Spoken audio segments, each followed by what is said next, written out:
Gunsmoke, brought to you by Chesterfield, America's most popular two-way cigarette. What a pair. Chesterfield King Size at the new low price. Chesterfield Regular.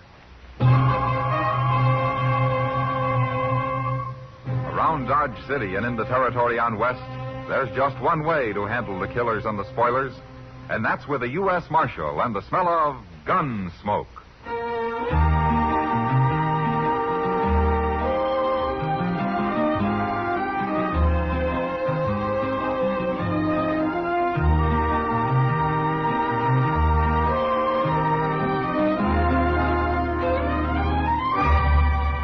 Gunsmoke, starring William Conrad, the transcribed story of the violence that moved west with young America, and the story of a man who moved with it.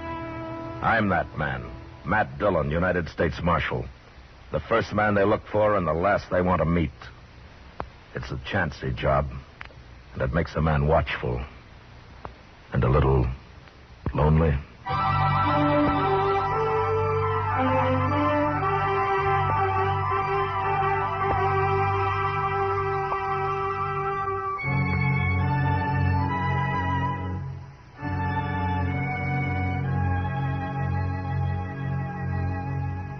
It was a hard 2-day ride back from Fort Wallace, or I'd gone on government business. And I was pretty saddle-weary when I reached Dodge late the second night. So I went straight to bed without seeing anybody. I'd been gone a couple of weeks, but I'd wired Chester a few days before when to expect me back. And he wasn't surprised when I walked into the office next morning. I figured you'd rode in last night sometime, Mr. Dillon, but I didn't want to bother you. Oh, bother me? Why? Was there trouble last night, Chester? Well, no, sir, but everybody was sort of expecting you. Oh. Where was you yesterday, anyway? I mean, where'd you ride from? Pawnee Creek. I camped at Rocky Bend up there. Oh, Rocky Bend's a good camp. I remember it. Oh, I meant to tell you, Mr. Dillon, they hung up a new sign at the Texas Trail across the street there. Come on over here at the window and you can see it. Well, I'll look later, Chester. I'd like to go through my mail now. Yes, sir. Well, now who's that? What? About 4 men just pulled up in a wagon right out in front there. They're getting down. Hey, they're heading this way. I don't believe I know any of them. Well, let them in anyway, huh, Chester? Oh, yes, sir. Come in, gentlemen, come in. Where's Marshal Dillon? He's just sitting right there at his desk, mister. Marshal? I'm Red Samples. Hello? These other men here work for me, except him. Huggins, come up here. This is Jim Huggins, Marshal. Huggins? Hello, Marshal. There's another man laying in the back of the wagon out there, Marshal. He's been shot. Did you say shot? That's what I said. Oh, then I better run upstairs and get Doc Adams. I'll be back, Mr. Dillon. Doc Adams ain't going to do him any good. No? That man's dead, Marshal. He's been dead since yesterday morning. Who is he? Lou Price. Lou Price? That's right. Same man you ran out of town about a month ago. You were pretty mad at him the way I heard it. Yeah, I was. He tried to put a knife into me. Nobody saw him try. Now, how do you know that? He told me. Lou Price was a sort of partner of mine, Marshal. Oh? Buying up cattle, Marshal, all over Kansas. Buying lots of them. I have me a big ranch when I'm through, up on Pawnee Creek. Well, that's fine. You were camped on Pawnee Creek night before last, weren't you, Marshal? Yeah, I was. At Rocky Bend. That's right. Hear that, men? The only reason I asked Marshal was that Jim Huggins happened to see you there. Oh, is that so? I don't remember seeing him. Doesn't matter. As long as he saw you. Tell him, Huggins. It was him, all right. That's where Lou Price was shot, Marshal, at Rocky Bend. Poor Lou, he never had a chance. He wasn't even armed. Happened yesterday morning. I seen the whole thing. Huggins, tell us who killed Lou. He did. What? You did, Marshal. You're the man I saw. You shot him.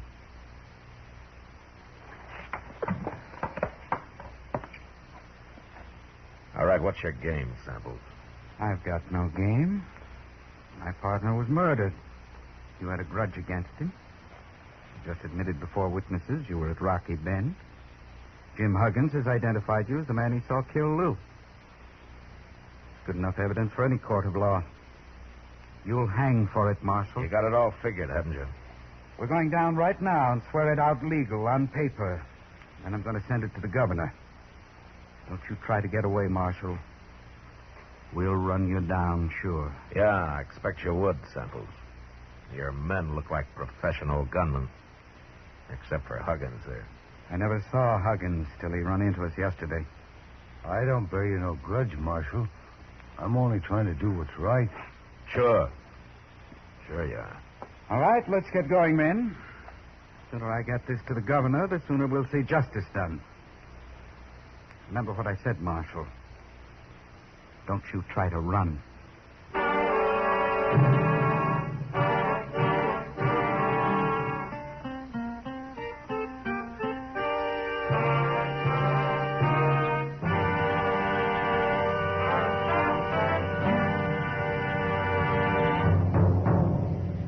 What a pair. What a buy.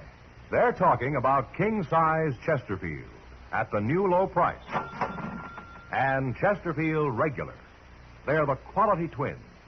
Either way you like them, you get the same highest quality, the same low nicotine, the same wonderful taste and mildness, a refreshing smoke every time. Yes, the Chesterfield you smoke today is the best cigarette ever made, and it's America's most popular two-way cigarette. So buy a carton today. King-size Chesterfield at the new low price. Or Chesterfield Regular. What a pair they are. They satisfy millions. They're best for you.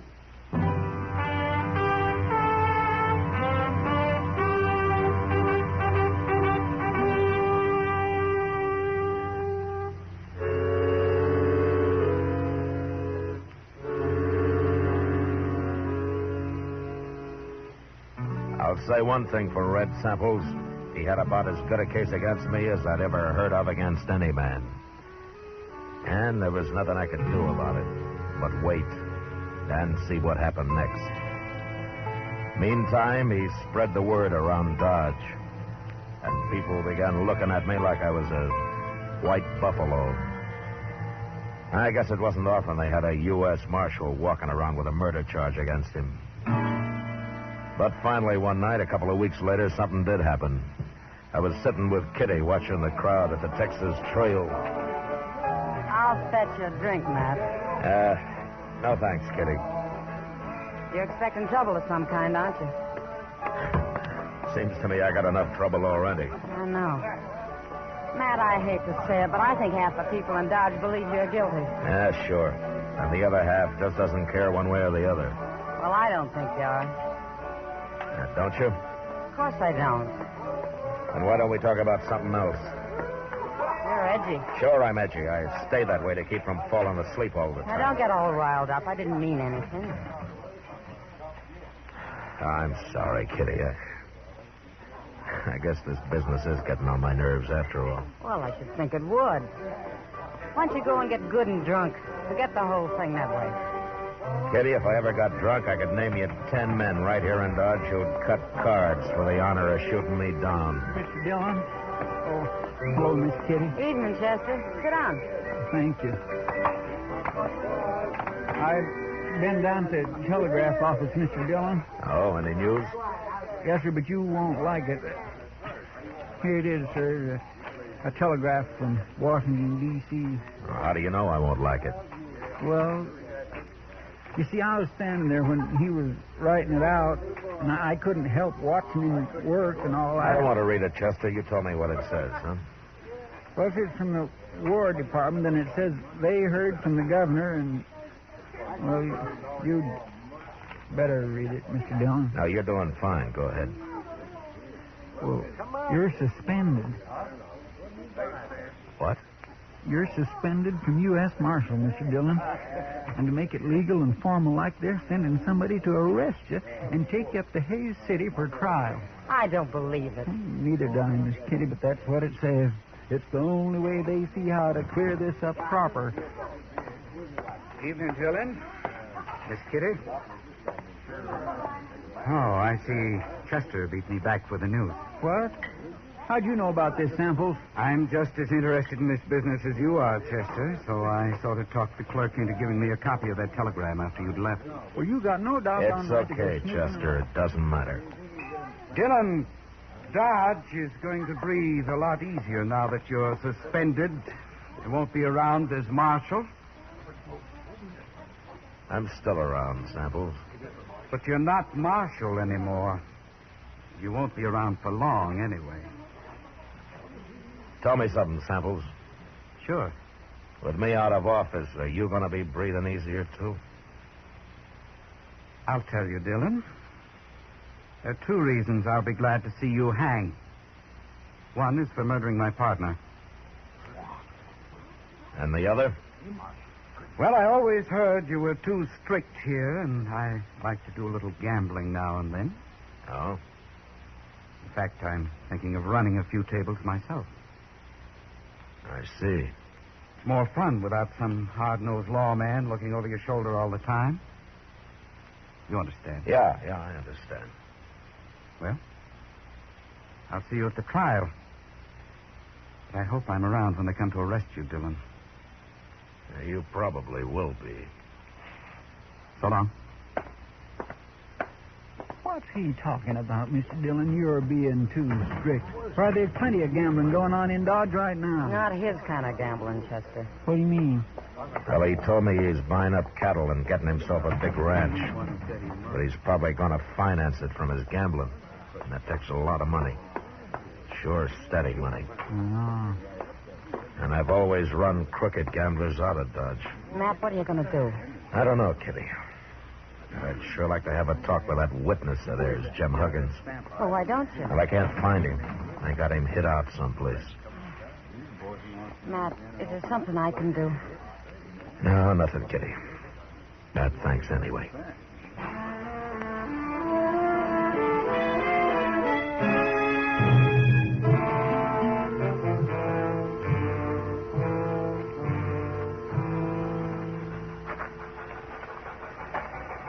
Oh, there she comes, Mr. Dillon, right on time. There are not many people at the depot this morning, are there? No, sir, but anyway, I'm glad I talked you into walking down here with me. There is just nothing pleasures me more than watching a train come in. At least it doesn't cost anything. My, I'd like to drive one of them. Wouldn't you, Mr. Dillon? No, they're too noisy for me, Chester. Hello, Marshal. Hello, John. Maybe if I talked to the Santa Fe people, they'd let me try it sometime, you think? Hey, wait a minute. What? Over there, just getting off. The man with the long hair. Well, I'll be... It's Wild Bill Hickok. It sure is. Hey, Bill. Hey, Bill. Hello, Matt.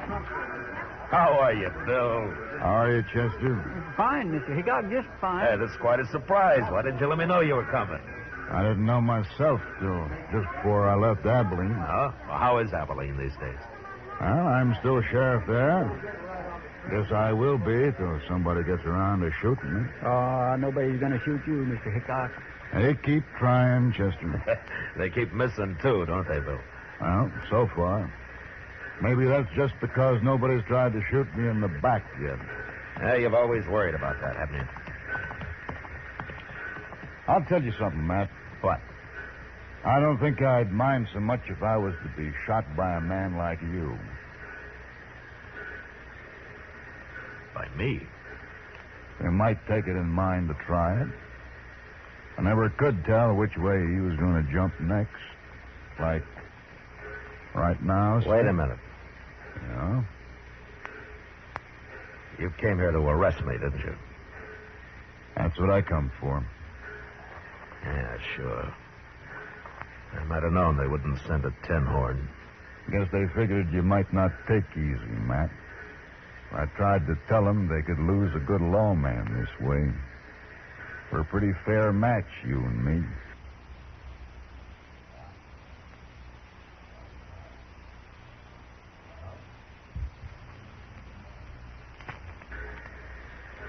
Yeah? Yeah, we are. Well, It's your play, Bill. no, I guess that can wait a while. Okay. I'm still on salary, man. So? Let's go have ourselves a drink. Good. You too, Chester? Thank you. I'd be right proud to, Miss Hickok. I figure if I get a couple of drinks in you, Matt, I might worm your side of this business out of you. Why, Bill? Don't you believe their side? Well, I've seen you pretty mean and ornery, but even if I was to watch you judged and hung for it, I still wouldn't believe Matt Dillon killed an unarmed man. Thanks, Bill. Yeah, that girl headed this way. Ain't that Kitty? Yes, sir. It sure is. Matt, I've been looking everywhere for you. Well, it's Bill Hickok. Hello, Kitty. How are you? Oh, I'm fine. What are you doing in Dodge? Well, I sort of come on business. You said you were looking for me, Kitty? Matt, I know where he is. Where who is? The witness they've been hiding, Jim Huggins. Huh? Well, where is he? Red Samples was in the Texas Trail drinking last night, and the bartender heard him tell one of his gunmen to take some food out to the loft at the OK stable. Bill, Yeah? while you're buying me a drink, I think I'd kind of like to buy Kitty one.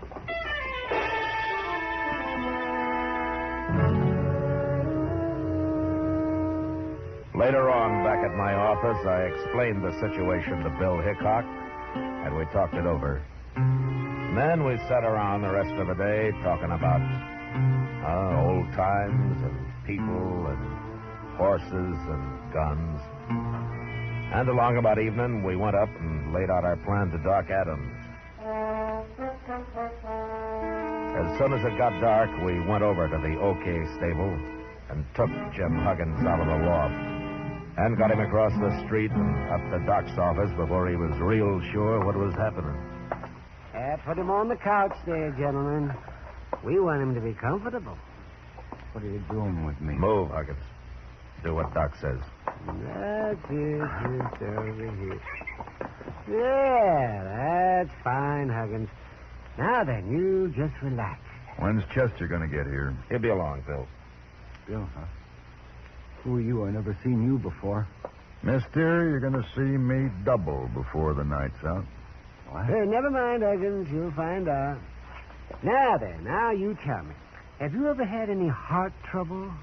Heart trouble? Yes, you ever have dizzy spells, faint, and have to lie down suddenly, or anything like that? Well, a horse kicked me in the head once. Made me awful dizzy. Well, I'm asking about your heart, not your brain. I don't want anybody to die here. And business is bad enough as it is. What are you going to do with me? What's this all about? Oh, over here, Chester. I got it.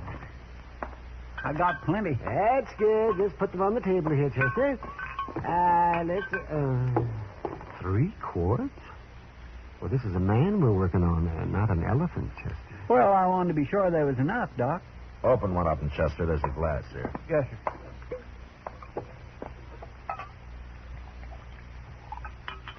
Here you are, Mr. Dillon. Here. What is that? What are you doing? It's nothing but good whiskey, Huggins. And for once in your life, you're going to drink all of it you want. Maybe a little more. Here. Oh, no, I don't want to drink all that whiskey, Marshal. I couldn't hold all that. Oh, you can drink it slow, Huggins. But you're going to drink it. Now, go on.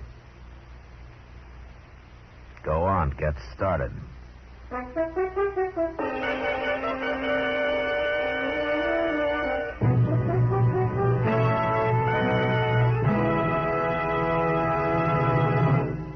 We will return for the last act of Gunsmoke in just a moment.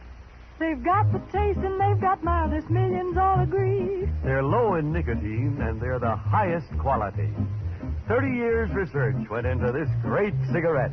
So here is is all you say to get the finest smoking yet. Chesterfield's for me, Chesterfield's for me. You just say it's Chesterfield's for me. Remember, friends, Chesterfield is tested and approved by 30 years of scientific tobacco research. For the taste and mildness you want, next time say Chesterfield's for me. Buy a carton of king-size Chesterfield at the new low price, or Chesterfield Regular. What a pair they are. They're best for you.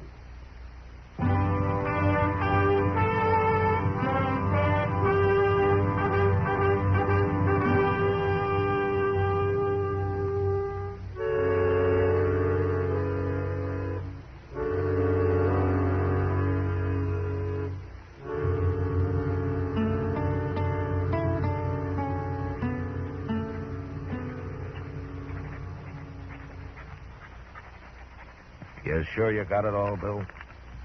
Just about, man.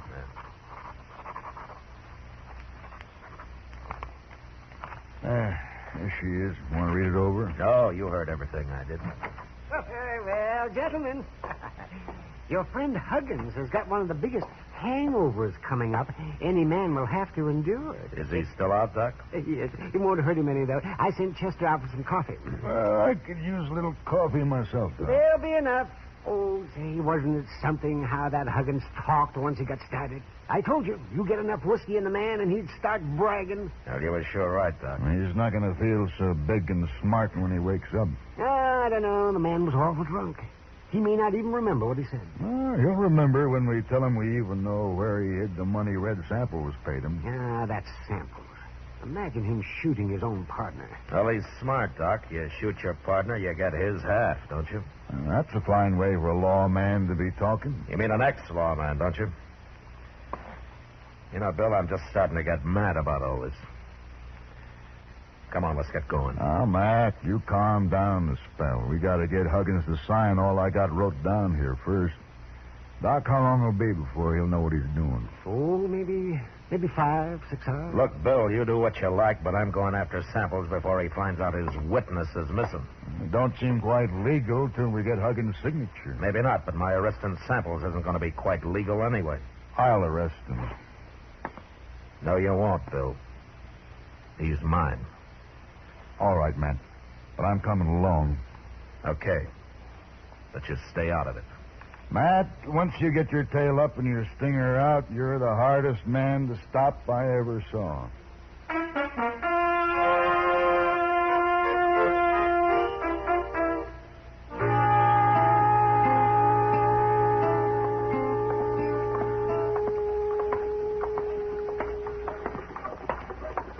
Matt, I've been thinking. Supposing we hadn't got Huggins to talk, what had you done then? You mean would I have fought you when you tried to arrest me? It's been on my mind, son. I wouldn't have fought you. Because we're a good match for each other? I'll fight any man alive if I think I'm in the right. Of course. I don't know you ever been afraid of anything. I've been afraid lots of times, Bill. And so have you. Well, maybe. I guess I've worked on the side of the law too long to go against it just because I'm the one that's caught. Well, here's the Olafraganza. They'll be in here.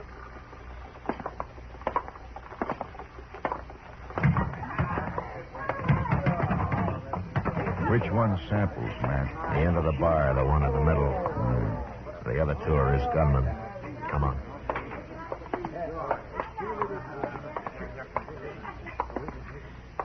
Samples? Samples, I'm taking you to jail. You gone crazy, Dillon? You're the one that's going to jail. It's no use, Samples. Jim Huggins has confessed the whole deal. What? You killed Lou Price, and you paid Huggins to testify that I did it. You paid him $500 and promised him another $500 after the trial. He's lying. Who's going to believe that? I believe it. And don't look at your hired help. They're not going to get you out of this. You can't throw anybody in jail, Dillon. You ain't a marshal anymore. No, that's not stopping me. It ain't legal. Wait a minute, gentlemen. It's true Matt Dillon ain't a marshal right now, but I'm making this arrest. And I'm deputizing him to help me. Who are you? Sheriff, up at Abilene. Samples, I want them 2 hound dogs of yours to move a little to one side where I can keep an eye on them easier. Forgetting it's 3 against 2. That's fair enough odds for us. Start shooting. No, Bill. There's no need for killing. I want these men alive. You ain't taking me alive, Dillon. You, nor Hickok, nor anybody else. I ain't gonna hang. Drop your gun belt, Samples. Why? We just might be lucky enough to kill you. Take Dillon first, men, and then go for Hickok. Wait, Samples. Now!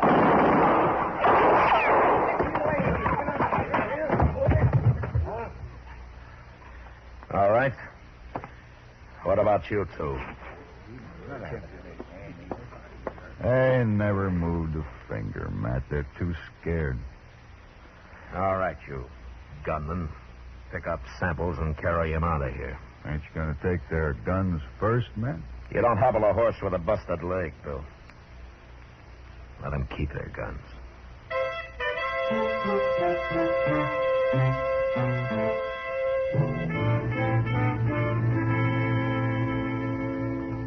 Later, Hickok and I decided to run Jim Huggins and Samples' 2 gunmen out of town. And the way they took off, we figured they'd reach California before they stopped to breathe. The next day, Bill went back to Abilene and took Huggins' confession with him. And a week later, I had a wire of apology from the governor. Washington took a little longer. They just sent me my regular paycheck with the time of my suspension carefully deducted, which left me almost enough money to pay for the liquor I'd poured into Jim Huggins.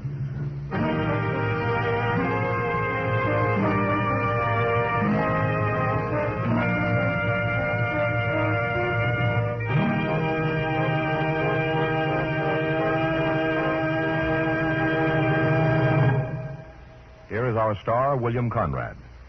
I'd just like to repeat what George Fenneman told you earlier. The Chesterfield you smoke today is the best cigarette ever made. I hope you'll try them. Regular or king size, I'm sure you'll find Chesterfield is best for you.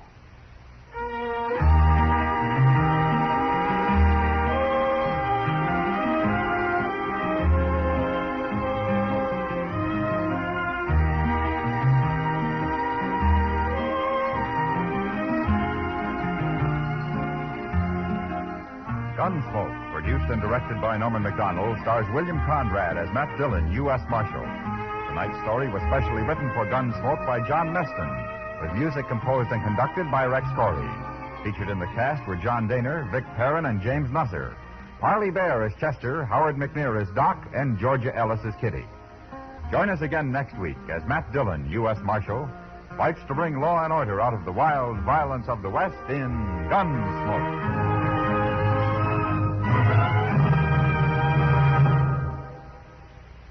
Filter tip smokers, this is it. L&M Filters. At last, a filter tip cigarette with much more flavor, much less nicotine. L&M's Miracle Tip contains alpha cellulose for effective filtration. It's the filter that counts, and L&M has the best. Yes, this is it. As Patricia Morrison puts it, L&M filters are just what the doctor ordered. Buy L&M Filters. The light and mild smoke.